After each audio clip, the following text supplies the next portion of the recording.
Good morning everyone. Welcome to the next video. So this video contains the second session of the third unit and in total 21st session of the modern business law. The third unit is on contract of guarantee and contract of indemnity, right? So in the earlier video we were discussed about contract of indemnity, and in this video we will discuss about the contract of guarantee. So as you know already, the guarantee is for the loan or for the goods on credit, right? ನಾವು ಜಾಮೀನು ಆಗ್ತೀವಿ ನೋಡ್ರಿ, ಜಾಮೀನು ಆಗೋದಕ್ಕೆ ನಾವೇಂತೀವಿ contract of guarantee ಅಂತ ಹೇಳ್ತೀವಿ. ಇಲ್ಲಿ ಜಾಮೀನುದಾರದ duty ಏನಿರುತ್ತೆ, ಯಾರಿಗೆ ಜಾಮೀನು ಆಗಿರ್ತಲ್ಲ ಆ ವ್ಯಕ್ತಿ ತನ್ನ ಡ್ಯೂಟಿ ಪರ್ಫಾರ್ಮ್ ಮಾಡೋಕ್ಕಾಗಲಿಲ್ಲ ಅಂದರೆ ಜಾಮೀನುದಾರ ಅದಕ್ಕೆ ರೆಸ್ಪಾನ್ಸಿಬಲ್ ಇದ್ದಿರ್ತಾನೆ. ಸೊ ಹಾಗಾದ್ರೆ ನಾವು ಮೀನಿಂಗ್ ಏನು ಹೇಳ್ತದಪ್ಪ ಅಂದ್ರೆ, contract of guarantee means promising to perform the duties of others when he fails. Is it right? ಅವ ಯಾವಾಗ ಅದನ್ನು ಫೇಲ್ ಆಕ್ಕನ ಅವಾಗ ನಾವು ಮಾಡಬೇಕಾಗ್ತದೆ ಆ್ಯಸ್ ಅ ಗ್ಯಾರಂಟಿ ಅಂತೇಳಿ, right? So section 126 of the contract act defines as a contract to perform the promise or discharge the liability of third person in case of his default. Definition ಭಾಳ clear ಹೇಳ್ದೆ. ಏನು clear ಹೆಂಗೆ ಹೇಳ್ತದೆ ಅಂದ್ರೆ, it is a contract to perform the promise. ನಾವೇನು promise ಮಾಡಿದೆವಲ್ಲ ಆ ಪ್ರಾಮಿಸನ್ನು ಪರ್ಫಾರ್ಮ್ ಮಾಡಬೇಕು. ಅಥವಾ discharge the liability of the third person. Third person ಅಂದರೆ ಯಾರ್ರಿ? ಯಾರ ಸಲುವಾಗಿ ನಾವು ಪ್ರಾಮಿಸ್ ಮಾಡಿದ್ದೀವಲ್ಲ ಆ ವ್ಯಕ್ತಿಗೆ ನಾವು ಏನಂತೀವಿ? ಥರ್ಡ್ ಪರ್ಸನ್ ಅಂತ ಹೇಳ್ತೀವಿ. ಅವು ಏನರ ಫೇಲ್ ಆದ ತನ್ನ ಪರ್ಫಾರ್ಮೆನ್ಸ್ ಮಾಡೋದ್ರೊಳಗೆ ಅವಾಗ ನಾವು ಆ್ಯಸ್ ಅ ಗ್ಯಾರಂಟಿ ನಾವೇನು ಗ್ಯಾರಂಟಿಯಾಗಿ ನಿಂತಿರ್ತೀವಲ್ಲ ನಾವು ಅದನ್ನು ಪರ್ಫಾರ್ಮ್ ಮಾಡಬೇಕಾಗ್ತದೆ. ಇದಕ್ಕೆ ನಾವಂತೀವಿ ಕಾಂಟ್ರಾಕ್ಟ್ ಆಫ್ ಗ್ಯಾರಂಟಿ ಅಂತ ಹೇಳ್ತೀವಿ. It means it is a guarantee by one person. ಒಬ್ಬ ಗ್ಯಾರಂಟಿ ಕೊಡ್ತಾನೆ. ಎದಕ್ಕಪ್ಪ ಅಂದ್ರೆ, to perform the duties of the third person. To perform the duties of third person. Third person ಯಾರು ಅನ್ನೋದನ್ನು ಮುಂದೆ ನೋಡೋಣ್ರಿ ನಾವು. Is it right? ಇಲ್ಲಿ ಗ್ಯಾರಂಟರ್ ಅಂದರೆ ಯಾರು? He is a person who makes the promise to perform the duties of third person on his default. ಅವನು ಅಲ್ಲಿ ಫೇಲ್ ಆಗಿರಬೇಕು. ಫೇಲ್ ಆದಾಗ ಮಾತ್ರ ಗ್ಯಾರಂಟರ್ ಏನು ಮಾಡ್ತಾನೆ? ಅವನ ಡ್ಯೂಟೀಸ್ ಏನಿದಾವಲ್ಲ, ಏನು ಥರ್ಡ್ ಪರ್ಸನ್ ಡ್ಯೂಟೀಸ್ ಏನಿದಾವಲ್ಲ ಅದನ್ನು ಪರ್ಫಾರ್ಮ್ ಮಾಡಬೇಕಾಗ್ತದೆ. Where the third person fails to perform his obligation in the contract ಅಂತ ಹೇಳ್ತೀವಿ. ಅಂದರೆ ಇಲ್ಲಿ ನಾವು ಯಾರ ಪರವಾಗಿ ಒಂದು ಜಾಮೀನಿದೆಯೋ ಆ ವ್ಯಕ್ತಿ ಆ ಕಾಂಟ್ರಾಕ್ಟನ್ನು ಅಥವಾ ಟ್ರಾನ್ಸಾಕ್ಷನ್ನ ಪರ್ಫಾರ್ಮ್ ಮಾಡೋಕ್ಕೆ ಆಗಲಿಲ್ಲ ಅಂದ್ರೆ ಅವಾಗ ನಾವು ಜವಾಬ್ದಾರರಾಗ್ತೀವಿ. Is it right? ಇದಕ್ಕೆ ನಾವೇಂತಪ್ಪ ಅಂದರೆ ಕಾಂಟ್ರಾಕ್ಟ್ ಆಫ್ ಗ್ಯಾರಂಟಿ ಅಂತ ಹೇಳ್ತೀವಿ. ಆಮೇಲೆ ಆ contract of guarantee is entered into with the object of, ಒಂದು ಉದ್ದೇಶ ಇದಿರ್ತದೆ. ಏನಪ್ಪ ಅದು? Of enabling a person to get a loan. ಒಬ್ಬ ವ್ಯಕ್ತಿಗೆ ಲೋನ್ ಕೊಡ್ಸೋದಕ್ಕೆ ನಾವು ಗ್ಯಾರಂಟರ್ ಆಗ್ಬೋದು. ಅಥವಾ ಇನ್ನೊಂದು goods on credit, to get goods on credit. ಒಬ್ರಿಗೆ ಉದ್ರಿ ಕೊಡಿಸೋ ಸಲುವಾಗಿ ನಾವು ಗ್ಯಾರಂಟರ್ ಆಗಿರ್ಬೋದು. ಅಥವಾ ಟು ಗೆಟ್ ಎನ್ ಎಂಪ್ಲಾಯ್ಮೆಂಟ್, ಒಬ್ಬರಿಗೆ ನೌಕರಿ ಕೊಡಿಸೋ ಸಲುವಾಗಿ ನಾವು ಗ್ಯಾರಂಟರ್ ಆಗಿರ್ಬೋದು. Is it right? ಸೊ ಇಲ್ಲಿ ಲೋನ್ಗೆ ಗ್ಯಾರಂಟಿ ಆಗಿದ್ದೀವಿ ಅಂದರೆ, ಲೋನ್ ಯಾರು ತೊಗೊಂಡಲ್ಲ ಆ ವ್ಯಕ್ತಿ ಲೋನ್ ವಾಪಸ್ ಕೊಡಲಿಲ್ಲ ಅಂದರೆ ಆ ಲೋನನ್ನು ನಾವು ಕೊಡಬೇಕಾಗ್ತದೆ. ಒಬ್ಬ ವ್ಯಕ್ತಿಗೆ ನಾವು ಉದ್ರಿ ಕೊಡಿಸೋ ಸಲುವಾಗಿ ನಾವು ಗ್ಯಾರಂಟರ್ ಆಗಿದ್ದೀವಿ ಅಂದರೆ, ಉದ್ರಿ ತೊಗೊಂಡಂಥ ವ್ಯಕ್ತಿ ಆ ದುಡ್ಡು ಕೊಡಲಿಲ್ಲಪ್ಪ ಅಂದರೆ guarantor will be liable. Then ಒಬ್ಬ ವ್ಯಕ್ತಿಗೆ ನಾವು ಎಂಪ್ಲಾಯ್ಮೆಂಟ್ ಕೊಡಿಸೋ ಸಲುವಾಗಿ ನಾವು ಗ್ಯಾರಂಟರ್ ಆಗಿದ್ದೀವಿ ಅಂದರೆ ಅವ್ನ ಕ್ಯಾರೆಕ್ಟರ್ ಸಲುವಾಗಿ, ಅವ್ನ ಕಂಡಕ್ಟ್ಸ್, ಅವ್ನ ಹಾನೆಸ್ಟಿ ಸಲುವಾಗಿ ನಾವು ಏನಾಗಿರ್ತೀವಿ? ಗ್ಯಾರಂಟರ್ ಆಗಿರ್ತೀವಿ. ಸಪೋಸ್ ಅವ್ನು ಏನಾರ ಮೋಸ ಮಾಡಿದಪ್ಪ ಅಂತಂದರೆ ಆ ಒಂದು ಲಾಸ್ಗೆ ನಾವು ಜವಾಬ್ದಾರರಾಗ್ತೀವಿ. ಸೊ ನಾವು ಒಂದು ಲೋನ್ ಸಲುವಾಗಿ ಗ್ಯಾರಂಟರ್ ಆಗ್ಬೋದು, ಒಂದು ಉದ್ರಿ ಕೊಡಿಸೋ ಸಲುವಾಗಿ ಗ್ಯಾರಂಟರ್ ಆಗ್ಬೋದು, ಅಥವಾ ಒಂದು ನೌಕರಿ ಕೊಡಿಸೋ ಸಲುವಾಗಿ ನಾವು ಗ್ಯಾರಂಟರ್ ಆಗ್ಬೋದು. ಸೊ ಇಲ್ಲಿ ಗ್ಯಾರಂಟರ್ ಅಂದ್ರೆ ಏನ್ರಿ? ಟು ಪ್ರೊಟೆಕ್ಟ್ ಅಥವಾ to promise to perform the third party's obligations in case of his default. ಅವ್ನು ಯಾವಾಗ ಅದನ್ನು ಫೇಲ್ ಆಗ್ತಾನೆ ಅವಾಗ ಅವನ ಡ್ಯೂಟೀಸನ್ನು ನಾವು ಮಾಡಬೇಕಾಗ್ತದೆ. ಇದಕ್ಕೆ ನಾವೇಂತೀವಿ? ಕಾಂಟ್ರಾಕ್ಟ್ ಆಫ್ ಗ್ಯಾರಂಟಿ ಅಂತ ಹೇಳ್ತೀವಿ.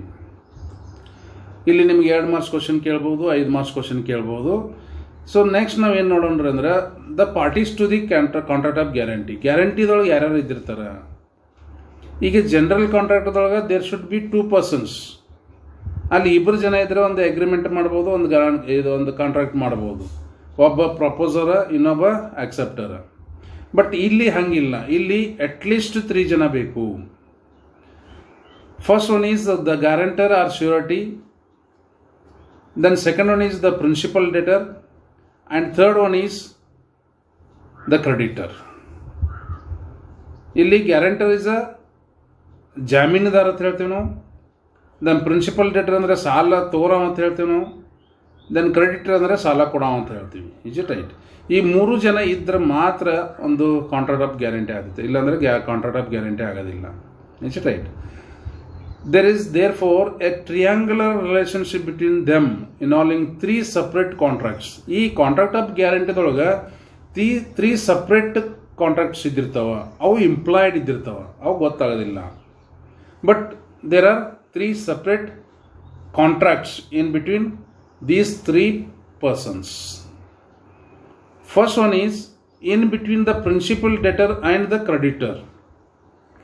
ಪ್ರಿನ್ಸಿಪಲ್ ಡೆಟರ್ ಮತ್ತು ಕ್ರೆಡಿಟರ್ ನಡುವೆ ಒಂದು ಕಾಂಟ್ರಾಕ್ಟ್ ಇದ್ದಿರ್ತದೆ ಇಂಪ್ಲಾಯ್ಡ್ಲಿ. Then second one is in between the creditor and surety. Creditor ಮತ್ತು ಶ್ಯೂರಿಟಿ ನಡುವೆ ಮತ್ತೊಂದು ಕಾಂಟ್ರಾಕ್ಟ್ ಇದ್ದಿರ್ತದೆ, ಅದು ಇಂಪ್ಲಾಯ್ಡ್ ಇದ್ದಿರ್ತದೆ. Then third contract is in between surety and principal debtor. Again surety ಮತ್ತು ಪ್ರಿನ್ಸಿಪಲ್ ಡೆಟರ್ ನಡುವೆ ಮತ್ತೊಂದು ಕಾಂಟ್ರಾಕ್ಟ್ ಇದ್ದಿರ್ತದೆ. ಸೊ ಹೀಗಾಗಿ ಇವು 3 ಕಾಂಟ್ರಾಕ್ಟ್ ಸೇರಿ ಒಂದು ಕಾಂಟ್ರಾಕ್ಟ್ ಆಗಿರ್ತದೆ. ಆ ಕಾಂಟ್ರಾಕ್ಟ್ ಯಾವಪ್ಪ ಅಂದ್ರೆ contract of guarantee. That's why this contract is treated as a special contract. Is it right? So ಇಲ್ಲಿ 3 ಮಂದಿ ಮ್ಯಾಗ ಅಪ್ಲಿಕೇಶನ್ಸ್ ಇದಾವ, 3 ಮಂದಿಗೂ ರೈಟ್ಸ್ ಇದಾವ. All 3 persons have the rights. In the same sense, all the 3 persons have the obligations. ಯಾವ ಟೈಮ್ದೊಳಗೆ applications perform ಮಾಡಬೇಕು ಅನ್ನೋದನ್ನು next ನೋಡೋಣ್ರಿ ನಾವು. ಈಗ ಗ್ಯಾರಂಟರ್ ಅಂದರೆ ಯಾರು, ಪ್ರಿನ್ಸಿಪಲ್ ಡೆಟರ್ ಅಂದರೆ ಯಾರು, ಕ್ರೆಡಿಟರ್ ಅಂದರೆ ಯಾರು?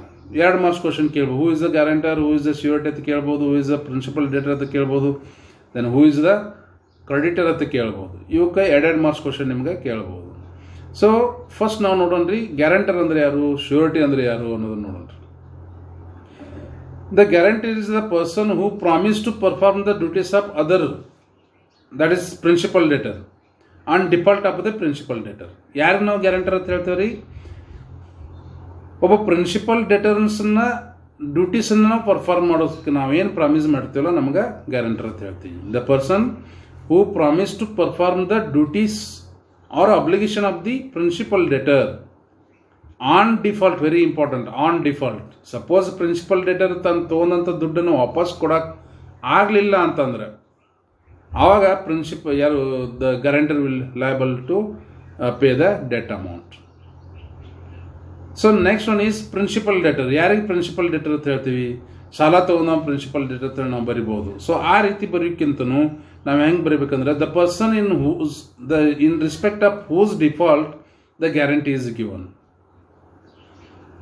The person in respect of whose default the guarantee is given.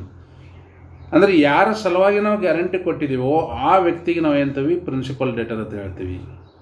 Then creditor ಅಂದರೆ ಯಾರು? ಕ್ರೆಡಿಟರ್ ಸಾಲ ಯಾರು ಕೊಡ್ತಾರೆ ಅವ್ನು ಕ್ರೆಡಿಟರ್ ಅಂತ ಹೇಳ್ಬೋದು ನಾವು ಜನರಲ್ ಸೆನ್ಸ್ ಒಳಗೆ. ಬಟ್ ಇಲ್ಲಿ ಏನು ಹೇಳ್ಬೋದು ಅಂದರೆ ನಾವು the person to whom the guarantee is given. ಯಾವ ವ್ಯಕ್ತಿಗೆ ನಾವು ಗ್ಯಾರಂಟಿ ಕೊಟ್ಟಿವಿ, ಯಾರ ಸಲುವಾಗಿ ಕೊಟ್ಟಿವಿ ಅವರು ಪ್ರಿನ್ಸಿಪಲ್ ಡೆಟರು, ಮತ್ತು ಯಾರಿಗೆ ಕೊಟ್ಟಿವಲ್ಲ ಅವ್ರಿಗೆ ಕ್ರೆಡಿಟರ್ ಅಂತ ಹೇಳ್ತೀವಿ. Is it right? So these are the 3 persons are very essential to form the contract of guarantee. Contract of guarantee ಮಾಡಬೇಕಾದ್ರೆ ಈ 3 ಜನ ಇಲ್ಲಿ ಇರಬೇಕಾಗ್ತದೆ. ಈಗ ನೆಕ್ಸ್ಟ್ ನಾವು 5 ಮಾರ್ಕ್ಸ್ ಕ್ವಶನ್ ಕೇಳ್ಬೋದು. What are the essential features of a contract of guarantee ಅಂತ ಕೇಳ್ಬೋದು ನಿಮ್ಗೆ 5 ಮಾರ್ಕ್ಸ್ ಕ್ವಶನ್. ಸೊ ಅವ್ರು ನಾವು ಡಿಸ್ಕಷನ್ ಮಾಡೋಣ್ರಿ. The first one is there should be 3 parties. ನಾವು ಈಗಾಗಲೇ ಡಿಸ್ಕಷನ್ ಮಾಡಿದಂಗೆ ಜನರಲ್ ಕಾಂಟ್ರಾಕ್ಟ್ಗೆ ಮತ್ತು ಕಾಂಟ್ರಾಕ್ಟ್ ಆಫ್ ಗ್ಯಾರಂಟಿಗೆ ಡಿಫ್ರೆನ್ಸ್ ಏನದಪ್ಪ ಅಂದ್ರೆ, ಜನರಲ್ ಕಾಂಟ್ರಾಕ್ಟ್ದೊಳಗೆ only 2 persons are necessary, 2 persons are enough to create a contract or agreement. But in case of contract of guarantee there must be 3 parties to enter in to the contract. ಈ 3 parties different ಪಾರ್ಟೀಸೇ ಇರಬೇಕು, ಇವ್ರು ಬೇರೆ ಬೇರೆ ಇರಬೇಕು, ಒಬ್ಬರು ಆಗಕ್ಕೆ ಸಾಧ್ಯ ಇಲ್ಲ. ಅಲ್ಲಿ ಗ್ಯಾರಂಟರ್ ಬಿ ಅವ, ಪ್ರಿನ್ಸಿಪಲ್ ಡೆಟರ್ ಬಿ ಅವ ಆಗಕ್ಕೆ ಸಾಧ್ಯ ಇಲ್ಲ, ಅಥವಾ ಕ್ರೆಡಿಟರ್ ಬಿ ಅವ ಅಥವಾ ಪ್ರಿನ್ಸಿಪಲ್ ಡೆಟರ್ ಬಿ ಅವ ಅಂತ ಆಗಕ್ಕೆ ಸಾಧ್ಯ ಇಲ್ಲ, ಶ್ಯೂರಿಟಿ ಬಿ ಅವ ಕ್ರೆಡಿಟರ್ ಬಿ ಅವ ಆಗಕ್ಕೆ ಸಾಧ್ಯ ಇಲ್ಲ. So these are the 3 different parties to enter in different ways, in different relation, then only that is the contract of guarantee. ಅದಕ್ಕಾಗಿ ಜನರಲ್ ಕಾಂಟ್ರಾಕ್ಟ್ದಾಗ 2 ಮಂದಿ ಸಫಿಷಿಯಂಟ್, ಒಬ್ಬ ಪ್ರಪೋಸರು ಇನ್ನೊಬ್ಬ ಎಕ್ಸೆಪ್ಟರ್ ಇದ್ದರೆ it become the contract. But in case of contract of guarantee there should be three parties. One is guarantor or surety, second one is the principal debtor, and third one is creditor. ಈ ಮೂರು ಜನ ಇರಬೇಕು, ಅಂದ್ರೆ ಮಾತ್ರ ನಾವು contract of guarantee ಅದ್ರಲ್ಲಿ ನೋಡ್ಬೋದು. So this is the main essential feature of the contract of guarantee. The next one is primary liability of performance. ಈ ಒಂದು ಕಾಂಟ್ರಾಕ್ಟ್ ಆಫ್ ಗ್ಯಾರಂಟಿದೊಳಗೆ who is the first responsible person? ಇದರ ಅರ್ಥ ಏನ್ರಿ?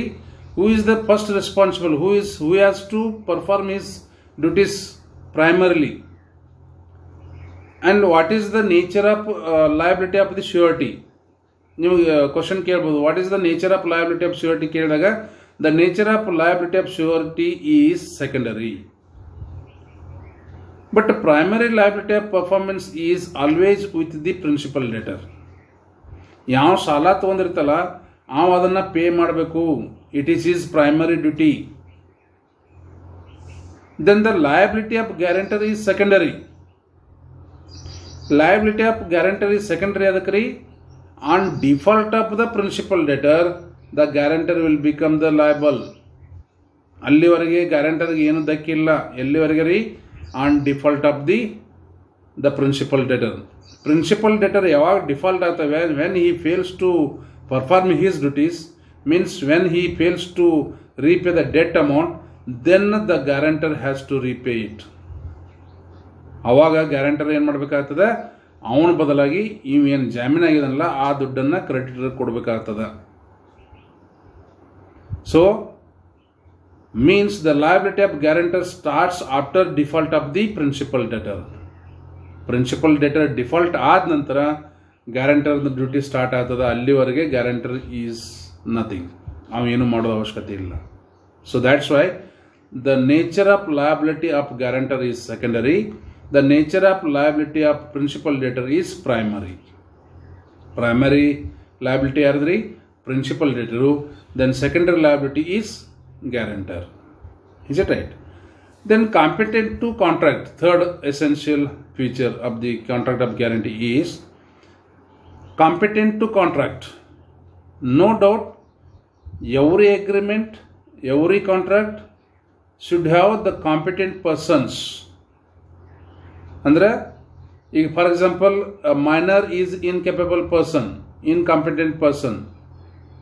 Then the intoxicated person is also incompetent person, incapable person to enter into the contract. ಹಾಗಾಗಿ ಈ contract of ಗ್ಯಾರಂಟಿದೊಳಗೆ ಆ ವ್ಯಕ್ತಿಗಳದ competency ಇರಬೇಕೋ ಇರಬಾರ್ದು? ಎಸ್, ಜನರಲಿ ನಾವು ನೋಡ್ಬೇಕಾದ್ರೆ ಯಾವುದೇ ಒಂದು ಅಗ್ರಿಮೆಂಟ್ ಇರಲಿ, ಅದು ಕಾಂಟ್ರಾಕ್ಟ್ ಆಫ್ ಗ್ಯಾರಂಟಿ ಇರಲಿ ಅಥವಾ ಕಾಂಟ್ರಾಕ್ಟ್ ಆಫ್ ಬೇಲ್ಮೆಂಟ್ ಇರಲಿ ಅಥವಾ ಇನ್ನೊಂದಿರಲಿ, ಅಲ್ಲಿ ಇರ್ತಕ್ಕಂಥ ವ್ಯಕ್ತಿಗಳು ಏನಿರಬೇಕಪ್ಪ ಅಂದ್ರೆ they should have the capacity to enter in to the contract. ಅವ್ರಿಗೆ ಕಾಂಟ್ರಾಕ್ಟ್ದಾಗ ಎಂಟ್ರಿ ಆಗುವಂಥ ಎಲ್ಲ ಕ್ವಾಲಿಟೀಸ್ ಇರಬೇಕಾಗ್ತದೆ. But in case of contract of guarantee, the principal debtor may be minor.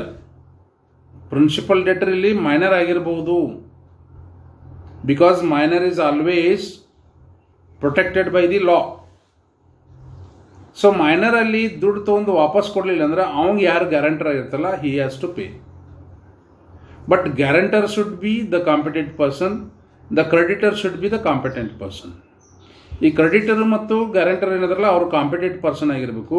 But minor ಕೂಡ ಪ್ರಿನ್ಸಿಪಲ್ ಡೆಟರು ಕೂಡ ಇಲ್ಲಿ ಕಾಂಪಿಟೆಂಟ್ ಪರ್ಸನ್ ಆಗಿರಬೇಕು. But ಕೆಲವೊಂದು ಸರ್ಕಮ್ಸ್ಟೆನ್ಸ್ದೊಳಗೆ if the principal debtor is minor then contract is valid. ಈಗ for example ನಿಮ್ಗೊಂದು example ಹೇಳ್ಬೇಕಾದ್ರೆ, ನೀವು ಸ್ಟೂಡೆಂಟ್ಸ್ ಇದ್ದೀರಿ and you are the minor. ನಿಮ್ಮ ಎಜುಕೇಷನ್ ಸಲುವಾಗಿ ನೀವು ಲೋನ್ ತೊಗೊಳಕ್ಕೆ ಹೋದ್ರಿ ಅಂದ್ರೆ ಅಲ್ಲಿ ಬ್ಯಾಂಕ್ದವ್ರು ಏನು ಕೇಳ್ತಾರೆ? ನಿಮ್ಮ ತಂದೆಯವ್ರದ ಒಂದು ಗ್ಯಾರಂಟಿ ಕೇಳ್ತಾರೆ. ಯಾಕೆ ತಂದೆಯವ್ರ ಗ್ಯಾರಂಟಿ ಕೇಳ್ತಾರೆ ಅಂದರೆ you are the minor and you are not eligible to pay it. So ಅದಕ್ಕಾಗಿ ನಿಮ್ಮ ತಂದೆಯವ್ರದ್ದು ಏನು ತೊಗೋತಾರೆ? ಅವರು ಗ್ಯಾರಂಟಿ ತೊಗೋತಾರೆ. ಸೊ ಅದಕ್ಕಾಗಿ ಈ ಒಂದು ಕಾಂಟ್ರಾಕ್ಟ್ದೊಳಗೆ creditor and guarantor should be the competent person to the enter in to the contract and the principal may be the minor ಅಥವಾ ಇನ್ಕೆಪಬಲ್ ಪರ್ಸನ್ ಇದ್ರೂ ಕೂಡ ನಡೀತದೆ. It is valid contract. Clear? Then next one is no consideration. The guarantor will not get any consideration for his guarantee. ಒಬ್ಬ ಸಾಕ್ಷಿದಾರ ಅಥವಾ ಜಾಮೀನ್ದಾರ ಯಾರು ಇದ್ದಿರ್ತಾರಲ್ಲ ಆ ಜಾಮೀನು ಆಗೋ ಸಲುವಾಗಿ ಏನ್ರಿ ಕನ್ಸಿಡರೇಷನ್ ತೊಗೊಂಡಿದ್ರಂದ್ರೆ, ಅದ್ರ ಸಲುವಾಗಿ ಏನ್ರಿ ಅವ್ರ ಬೆನಿಫಿಟ್ ತೊಗೊಂಡಿದ್ರಂದ್ರೆ ಅದಕ್ಕೆ ಕಾಂಟ್ರಾಕ್ಟ್ ಆಫ್ ಗ್ಯಾರಂಟಿ ಅಂತ ಅನ್ನೋದಿಲ್ಲ ನಾವು. So he should stand as a guarantee, stand as a surety without any consideration. Consideration ಅಂದರೆ ಏನ್ರಿ? Something in return. ನಾ ಗ್ಯಾರಂಟರ್ ಆಗಿ ನಿಲ್ಲೋದಕ್ಕೆ ನನಗೇನು ಪ್ರಾಫಿಟ್ ಅಪ್ಪ, ನನಗೇನು ಫಾಯ್ದೆಪ್ಪ, ನನಗೇನು ಫಾಯ್ದೆ ಕೊಟ್ಟರೆ ನಾ ಗ್ಯಾರಂಟರ್ ಆಗಿ ನಿಲ್ತೇನೆ ಅಂತ ನೀವು ಅಂದಿದ್ರಿ ಅಂತಂದ್ರೆ ಆ ಕಾಂಟ್ರಾಕ್ಟ್ ಆಫ್ ಗ್ಯಾರಂಟಿನ ನಾವು ನಾಟ್ ವ್ಯಾಲಿಡ್ ಅಂತ ಟ್ರೀಟ್ ಮಾಡ್ತೀವಿ. It is not valid contract, it is a wide contract. Suppose ಅಲ್ಲಿ ಗ್ಯಾರಂಟರ್ ಇದ್ದಾವ ಗ್ಯಾರಂಟಿ ಆಗೋ ಸಲುವಾಗಿ ಅಥವಾ ಶ್ಯೂರಿಟಿ ಆಗೋ ಸಲುವಾಗಿ ಸಪೋಸ್ ಏನರ ಇನ್ ರಿಟರ್ನ್ ತೊಗೊಂಡಿದ್ದ ಅಂದ್ರೆ, ಬೆನಿಫಿಟ್ ಏನರ ತೊಗೊಂಡಿದ್ದ ಅಂದ್ರೆ ಅದಕ್ಕೆ ನಾವು ವ್ಯಾಲಿಡ್ ಕಾಂಟ್ರಾಕ್ಟ್ ಆಫ್ ಗ್ಯಾರಂಟಿ ಅನ್ನೋದಿಲ್ಲ. It is void contract of guarantee. So that's why the guarantor should not get any consideration for standing as a guarantee, for standing as a surety in the contract of guarantee. So ಅವನಿಗೆ ಯಾವುದೇ consideration ಇರಬಾರ್ದು. Suppose ಅವ್ನು consideration ತೊಗೊಂಡು ಏನರ benefit ತೊಗೊಂಡು ಅವ್ನು guarantor ಆಗಿ ನಿಂತಿದ್ದಂದ್ರೆ ಆ ಕಾಂಟ್ರಾಕ್ಟನ್ನು ನಾವು ವ್ಯಾಲಿಡ್ ಕಾಂಟ್ರಾಕ್ಟ್ ಅಂತೇಳಿ ಟ್ರೀಟ್ ಮಾಡೋದಿಲ್ಲ. It is void contract according to the Indian Contract Act. Is it right? And fifth one is surety and principal debtor should be distinct. ನಾ ಆಗಲೇ ಹೇಳಿದೆ ನಿಮಗೆ, ಈ ಮೂರು ಜನ ಡಿಸ್ಟಿಂಕ್ಟ್ ರಿಲೇಷನ್ಸ್ದೊಳಗೆ ಅವರು enter ಆಗಬೇಕಾಗ್ತದೆ.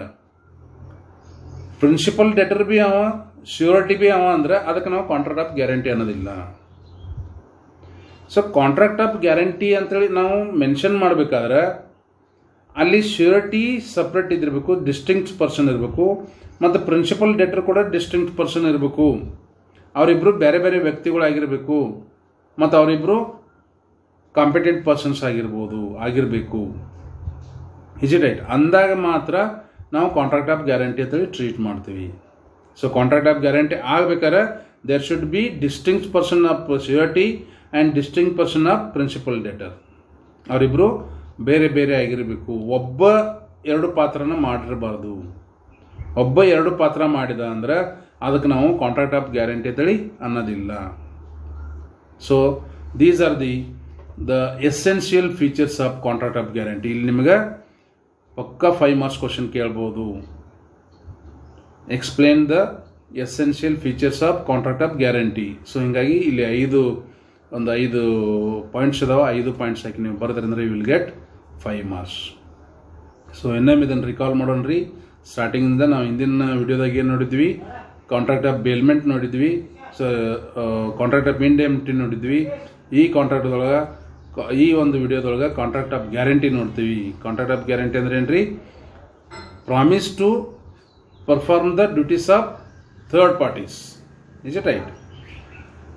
On default of the third party. ಅದಕ್ಕೆ ನಾವು ಕಾಂಟ್ರಾಕ್ಟ್ ಆಫ್ ಗ್ಯಾರಂಟಿ ಅಂತ ಹೇಳ್ತೀವಿ. Then parties to the contract is, one is guarantor or surety, second one is principal debtor, and third one is creditor.